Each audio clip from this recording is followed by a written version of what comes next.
Aconteceu há algumas semanas. Os fardos de feno começaram a afastar-se da casa. Todas as manhãs, quando eu acordava, cada um deles tinha-se afastado dezenas de metros do seu local original. Assumi que era obra de brincalhões que não tinham mais nada para fazer, por isso ignorei. No entanto, passado alguns dias, os fardos começaram a aproximar-se da fronteira do terreno. Eu estava farto daquela brincadeira, por isso decidi pô-los de volta no lugar. Precisei de uma longa e exaustiva hora para os trazer de novo para o pé da casa. Quando eu acabei, estava decidido a torcer o pescoço do desgraçado que decidiu armar-se engraçadinho. Na manhã seguinte, descobri que cada um dos meus cavalos tinha sido violentamente decapitado. O cheiro foi o que me acordou. Cada um deles estava caído contra a parede do seu estábulo. Não havia sinal das cabeças. Passei o dia inteiro a limpar aquilo e a enterrar os cadáveres.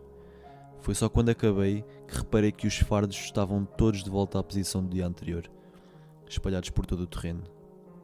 Desta vez desisti e deixei-os onde estavam. Nessa mesma noite, sentei-me no alpendre de espingarda na mão e uma caneca de café na mesa. Fiquei parado durante horas, forçando os meus olhos a vigiar todo o terreno para conseguir apanhar quem andava a fazer aquilo. Estava quase a adormecer, mas no momento em que os meus olhos começaram a fechar, eu ouvi algo mover-se por entre as árvores do bosque. Inclinei-me para a frente, o meu coração batia de entusiasmo.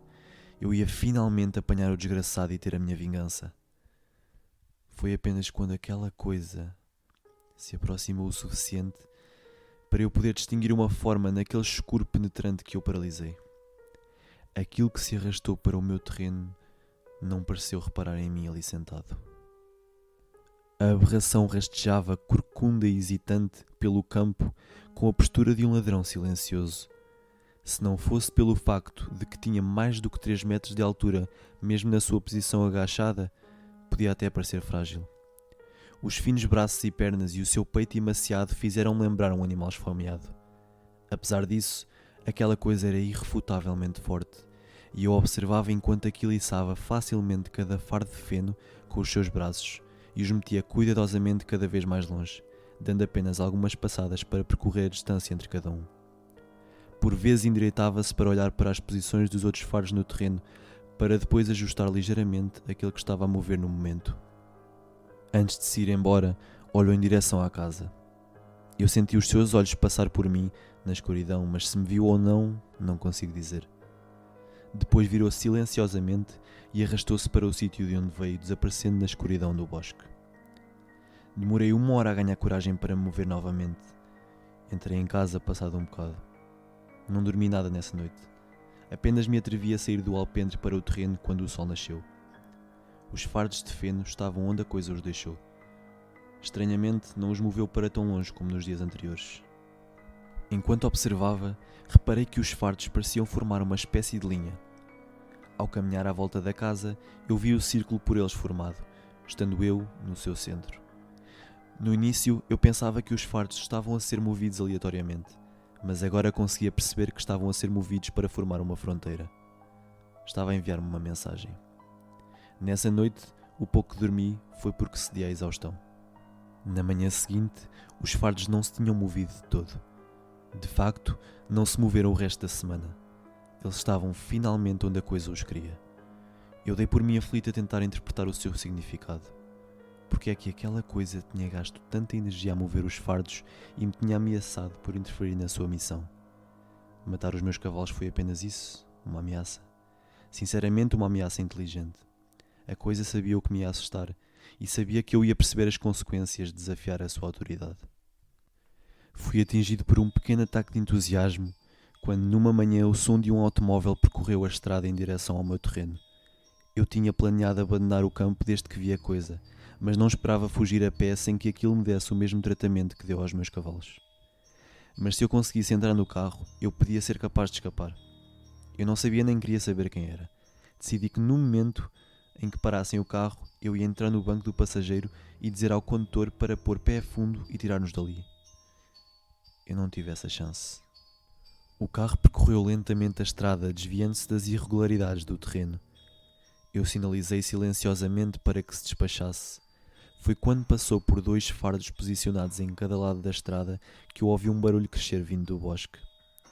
A coisa surgiu rapidamente de entre as árvores a correr em cima dos seus 4 terríveis e desengonçados membros em direção ao carro. Em poucos segundos lá estava, a atacar o automóvel como um predador selvagem. Pegou no veículo e começou a arrancar o metal até chegar ao condutor. O homem, quem quer que fosse, gritou o tempo todo e eu conseguia ouvi-lo por cima dos ruídos de metal a ser esmagado e do vidro a ser partido. Os gritos apenas cessaram quando a coisa lhe esmagou lentamente a cabeça. Atirou o homem para o chão e endireitou-se para olhar para mim. À luz do sol eu conseguia ver a sua desumanidade. Era inteiramente composto de algo medonho e vivo que estava amarrado para assumir uma forma humanoide. Do que quer que fosse feito, parecia ser polido e duro. A coisa retornou para o bosque e eu, no meu estado de choque, estava novamente paralisado. Os meus olhos moveram-se para onde o carro estava, o motor ainda a crepitar entre 2 fardos de feno. De repente eu percebi. A mensagem era clara. Eu sou o prisioneiro desta coisa e visitas não me são permitidas. Nada pode atravessar as fronteiras. Estou preso aqui pela coisa que se arrasta pelo campo, exigindo que eu nunca saia. Não sei se aguento ser o cativo desta coisa. Pensei muito nos últimos dias, desde que vi o que aquilo fez ao pobre homem. Como aquilo o silenciou antes que ele pudesse terminar os seus gritos. Se eu atravessasse a fronteira de fardos, provavelmente o mesmo destino me esperava. Esmagaria o meu crânio antes que eu pudesse tentar qualquer tipo de proteção inútil com os meus braços. Iria procurar um novo animal de estimação e, provavelmente procuraria até encontrar alguém que conseguisse aguentar sabendo que aquela coisa estaria lá fora, vigiando a toda a hora, com os seus reluzentes olhos de inseto. Estive a pensar muito nos últimos dias e talvez eu tente dar uma última corrida.